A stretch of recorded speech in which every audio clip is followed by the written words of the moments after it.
효율의 상징처럼 여겨지는 민간 부문, 그리고 관료주의와 비효율의 대명사처럼 여겨지는 공공부문. 이 둘 사이에는 과연 우리가 아는 것만큼 큰 차이가 있을까요? 놀랍게도 이 질문에 대한 답은 생각보다 복잡합니다. 안녕하세요. 지식 한 스푼 이세마입니다. 오늘은 데니스 뇌르마르크와 아네르스 포그 엔센의 책 가짜 노동, 스스로 만드는 번아웃의 세계와 함께 가짜 노동의 물음에 대한 답을 찾고자 합니다.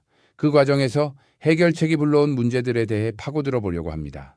1990년대부터 덴마크를 비롯한 많은 서구 국가들은 새로운 공공경영이라는 이름 아래 영국에서 수입된 이념을 도입합니다. 이 이념은 미국에서 신자유주의를 기반으로 국가에 대한 불신에서 시작되었죠.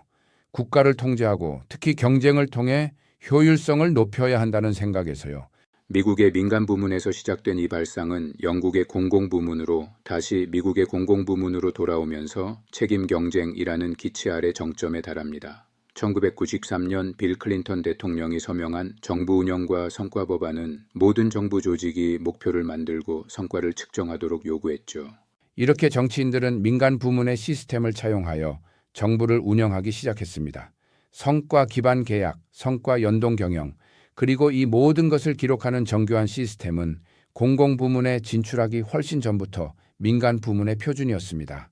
하지만 이 모든 결과가 과연 민간 부문이 더 좋은가라는 질문에 긍정적인 답을 줄까요?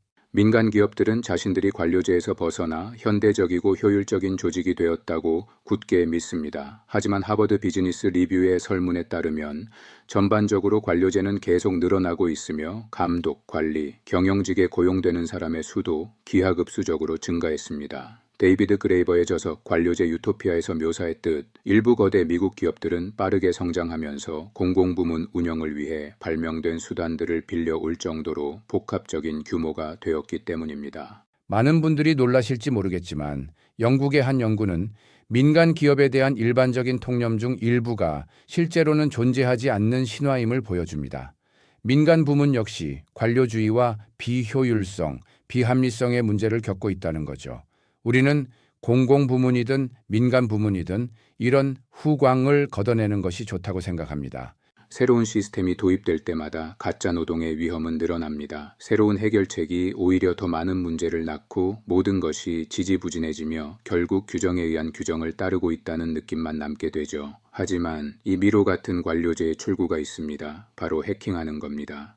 회사에는 IT, 인사, 홍보, 재정, 법무 등 온갖 훌륭한 의도를 가진 지원팀으로 가득합니다. 이들은 진짜 문제와 비합리성의 문제를 해결하기 위해 존재하지만 때로는 핵심 업무를 방해하죠. 문제는 회사의 많은 규칙이 소수의 고위 경영진에게만 이득이 된다는 겁니다. 그들은 뭔가 잘못됐을 때 자신들에게 책임이 돌아올까 두려워 가장 적극적이고 제한적인 보완 조치를 시행합니다. 그러는 동안 조직 내의 모든 직원은 오직 소수의 경영진을 제대로 하는 것처럼 보이기 위해 형식주의와 씨름하게 되죠. 유일한 답은 시민 불복종입니다. 우리는 자신을 위해서뿐만 아니라 회사를 위해서도 대안을 찾아야 합니다. 어느 직원은 네트워크 프린터 사용을 거부하고 자기 돈으로 프린터를 사서 사무실에 설치했습니다. 연말에 약 6만 3천 원에 산 프린터 덕분에 3.5일이 절약되었죠. 경영지원팀 관리자가 프린터를 보고 짜증내며 물었을 때 그녀는 상식이요 라고 대답했습니다. 만화가이자 딜버트의 아버지인 스콧 애덤스는 딜버트의 법칙이라는 책에서 도구를 완벽하게 하려는 인류의 충동에서 발생하는 가짜 노동을 땜질이라고 불렀습니다. 이는 진짜 개선처럼 보이지만 실은 하찮은 개선일 뿐이며 업무에 사람을 묶어두는 주된 방식 중 하나라고 말이죠. 스콧 애덤스는 핵심 업무와 한 단계 벗어난 업무를 명확히 구분합니다. 소프트웨어 출시를 위해 코드를 쓰는 것은 근본적인 노동이지만 소프트웨어를 만드는 방식에 대한 규칙을 쓰는 것은 한 단계 벗어난 것이죠. 고객과 상담하는 것은 근본적인 노동이지만 고객에 대해 이야기하는 것은 아마도 한 단계 벗어난 것입니다. 우리는 종종 이런 개선을 통해 자신이 중요한 존재로 인식되기를 바랍니다. 기업들은 혁신적 회사로 보이도록 로고를 세련되게 만들고 세미나와 브레인스토밍을 통해 창조성을 강조합니다. 경영진은 창조성이 그저 태도나 마음가짐의 문제일 뿐이라고 생각하는 경향이 있습니다. 직원들이 원래 엄청난 재능을 가지고 있어야 하고 경영진이 조금만 더 자극을 주면 어느 날 갑자기 창조성이 분출하리라는 믿음이죠. 하지만 이는 창조성이라는 반쯤 마법적인 개념에 의존하는 데서 기인한 것일 뿐입니다.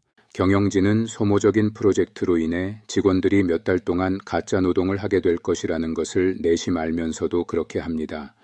그리고 가짜 노동자들은 이러한 프로젝트를 환영하며 더 많은 시간을 낭비하죠. 하지만 우리는 작은 것에 만족하는 기술을 배워야 합니다. 문제가 생기면 해결해야겠지만 이때 제안된 해결책이 오히려 해가 되는 결과를 낳을 가능성에 대해 생각해 볼 필요가 있습니다. 만일 제시된 해결책이 문제를 해결할 것이라는 확신이 서지 않는다면 당장 멈추세요. 문제의 해결책을 바로 들이밀기보다는 의심을 먼저 해보는 것, 그것이 더 많은 문제를 낳지 않는 가장 분명한 접근법입니다. 우리 대부분은 많은 문제를 안고도 살아갈 수 있습니다. 오늘 가짜 노동에 대한 이야기는 어떠셨나요? 과연 여러분의 회사에는 얼마나 많은 가짜 노동이 숨어 있을까요? 댓글로 여러분의 경험을 공유해 주세요. 다음 시간에도 지식 한 스푼 이세마였습니다. 감사합니다.